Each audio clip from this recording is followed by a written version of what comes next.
Welcome to not my shop. This is actually my basement. Because this is where my leather bench is. And I've got some somewhat leather work to try today. But my name is the Convicted Christian. I am 8, almost 9 years clean and sober. I did 10 years in prison, and now I am free, off parole, all thanks for the love of God for me. At least that's what I believe. Today, what we're going to work on is this. So this was my first attempt at attaching leather to a wooden bowl, and I did turn this bowl myself. But I figured you guys have seen so many of my leather turnings, or my wood turnings, that you didn't need to see another bowl unless it was a really cool one. And I mean, it's still pretty cool, but not above anything else I've already done. I wanted to see how hard it would be to attach leather to the bottom of a bowl. Now, this isn't glued. What I actually found out is that drying it shrunk it down. I mean, we all know dry leather, wet leather that dries shrinks a little. And now it's basically so tight that it doesn't really come off. But that doesn't mean that it won't come off in the future. So, sorry, it is 81 degrees today, and I am not a warm weather person. So, what we're going to do today is we are going to drill holes all along here, about half an inch apart, maybe more, maybe less. And then we're going to attach it to the bowl with artificial sinew, which is what they used in Native American dream catchers and Native American clothing. And so I think that would be a good addition to that. As usual, we are going to read a passage of the Bible, and I'll give my take, how I use it in my day-to-day life. This comes from 1 Corinthians chapter 16. We're actually going to read 2 verses because they go together. Be on your guard, stand firm in the faith, be courageous, be strong. Your every act should be done with love. Those were verses 13 and 14, if I didn't say that already.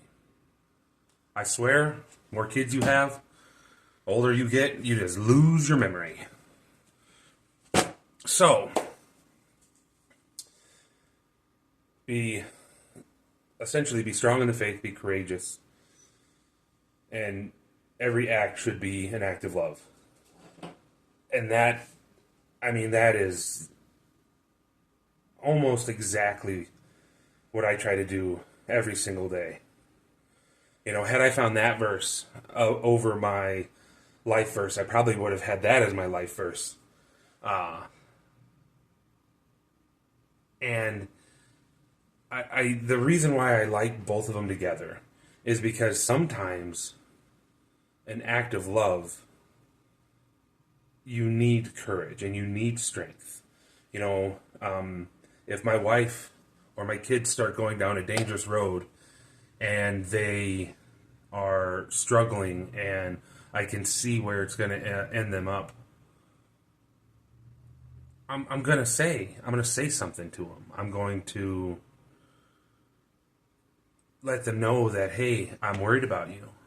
You know, even if it means get them their frustration, even if it means that we have an argument. And that takes courage, because, especially for me, because I lived a life where I was so afraid of losing people because I didn't want to feel abandoned, that I would let so many things slide. I would let my morals slide. I would let my view on people slide, just so that I wouldn't have to be, quote unquote, alone. Not knowing that once I would have a relationship with Christ, that I would never be alone. And I had never been alone, technically, even though I felt it, because I wasn't reaching for him. I wasn't cultivating that relationship. And that is something that I've had to work very hard on and work through being able to be loving while being courageous.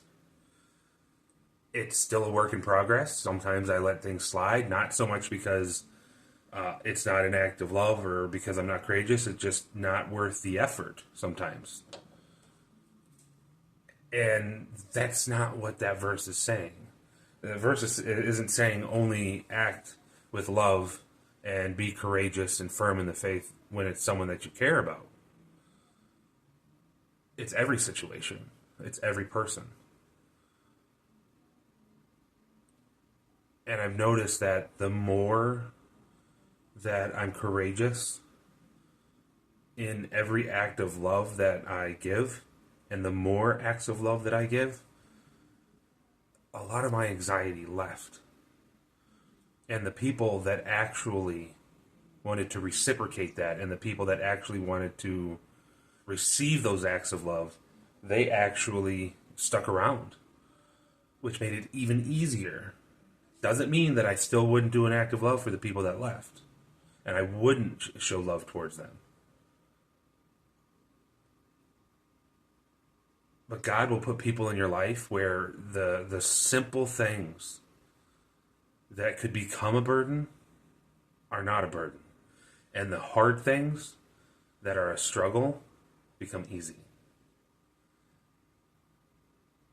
And it's a complete change of heart when you start being courageous, when you start standing firm, and you act with unconditional love, with no stipulations, no reciprocation. You're just acting out of love. And sometimes that love can be tough love, and it can be love that in the moment may hurt. Because love doesn't lie. Love doesn't deceive. Love doesn't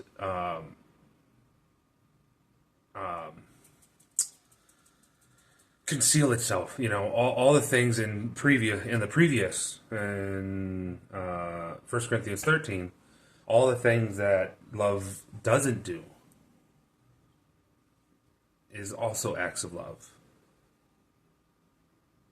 It can be a hard road. It can be difficult to be loving, especially towards people that maybe didn't love you back or didn't love you the way you thought you needed to be loved.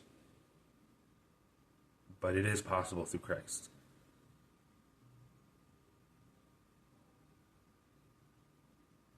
And that's what I live for. Okay, so it's like the last project, I am going to be using my Dremel. I could use a full-size drill. Just didn't feel like it. I mean, it's not too deep. It's not too crazy. I got my little box of bits, Dremel bits. Again, sorry for wiping my forehead. It is super hot in here, and I've got this little fan, but it's right by the phone, and I don't want it to be loud. So I'm going to use this little bitty drill bit. I mean, it's 1/8 of an inch, 16th of an inch. I mean, it's pretty small. And that is what I'm going to use to drill out these holes. Something else that I'm going to do is I am going to be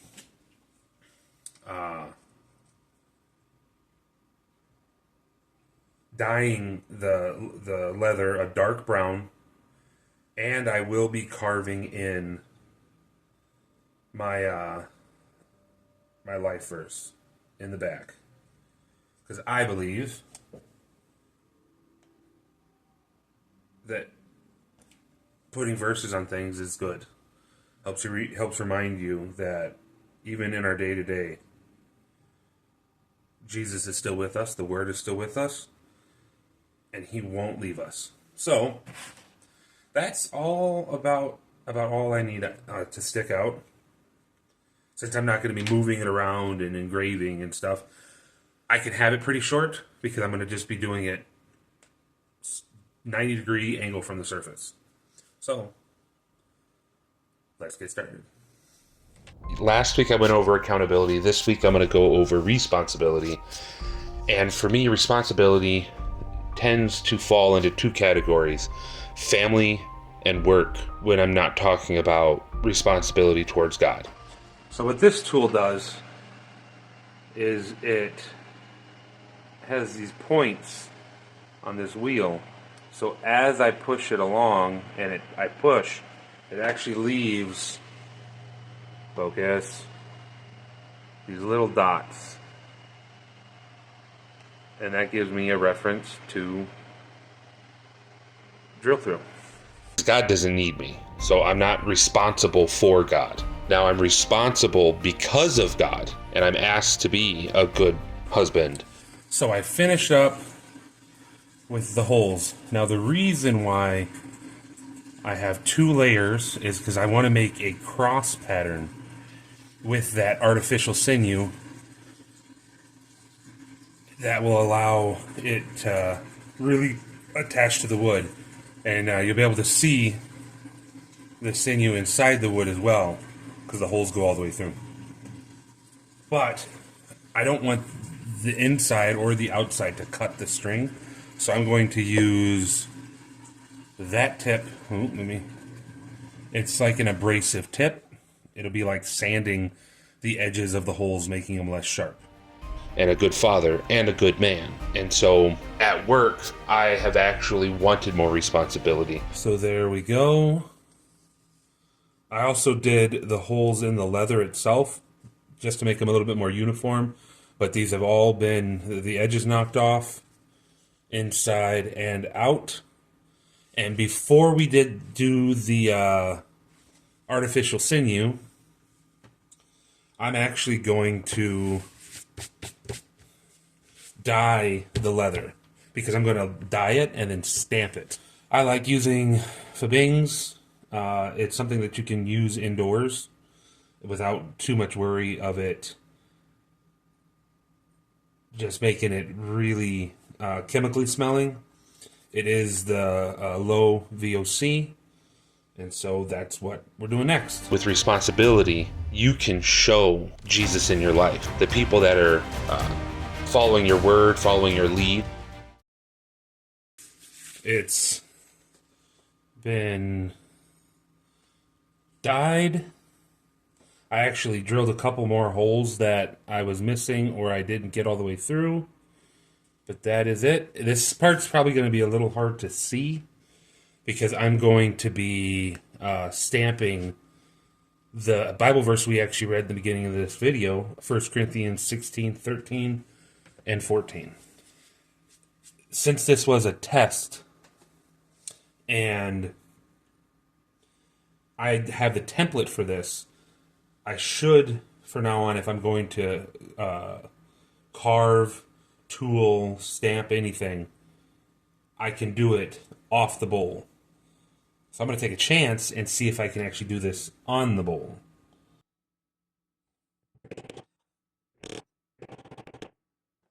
That is the one.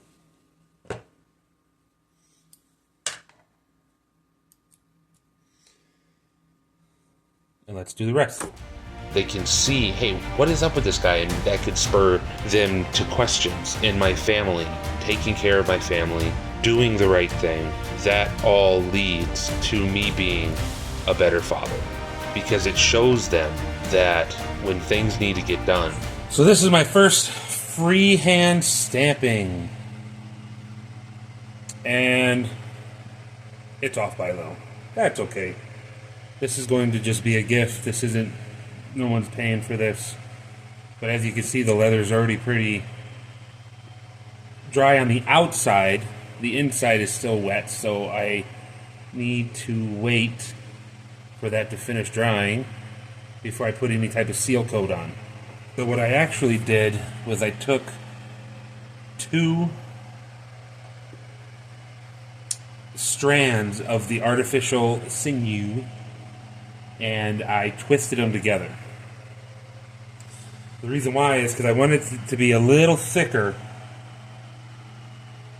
and fill up the holes a little bit better, as well as just create a better overall look to the bowl. And because sinew is a little bit of a stiffer material, you can actually just thread it like you normally would. Or they need to be protected. That I still do it. I still get it done. I still do my best to get the things done that are required of me. And that will lead them to doing that as well. Is what the start of it will look like.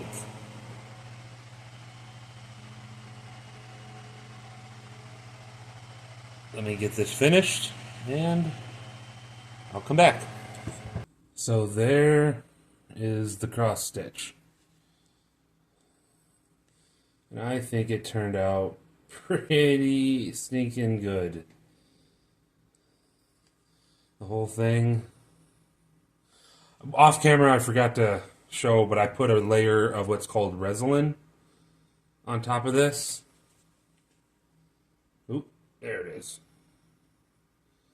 And it gives it a shine. It's still a little wet, so it won't be quite as shiny as this, but it gives it a nice shine. And it's a seal coat, which will protect it from moisture, as well as dirt, grime, and the inside looks very neat as well, with the straight up and down stitches. And so this is my first attempt at attaching leather to a wooden bowl. That is my second video back. I hope you guys like this one. That was quite enjoyable. I truly enjoyed making it. I like the Native American feel to it. It's almost got like a Southwestern feel. And I just think that this would make a pretty neat centerpiece to a table anywhere. Let me know what you guys thought.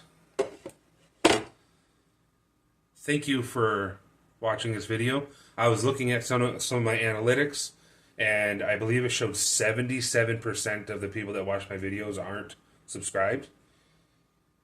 I'm not going to ask every video, but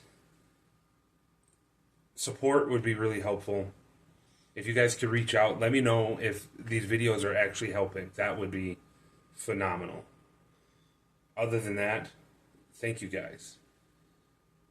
I see, my view count going up, and I really hope that it's giving hope and joy and the possibility for a future for someone if they're struggling with the same things that I struggled with addiction and in and out of prison.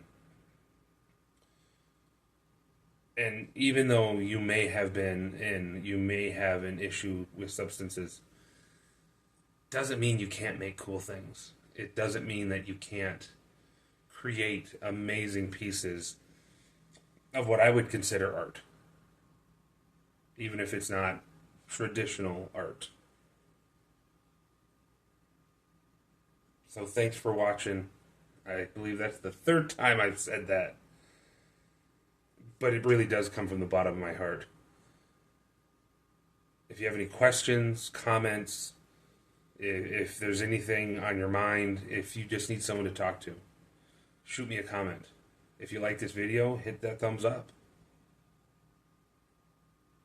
I hope to see you guys back, and I hope to hear from you. Remember, if we're going to change the world, we got to act out of love, with courage and faith, if we're going to change ourselves. Have a good night.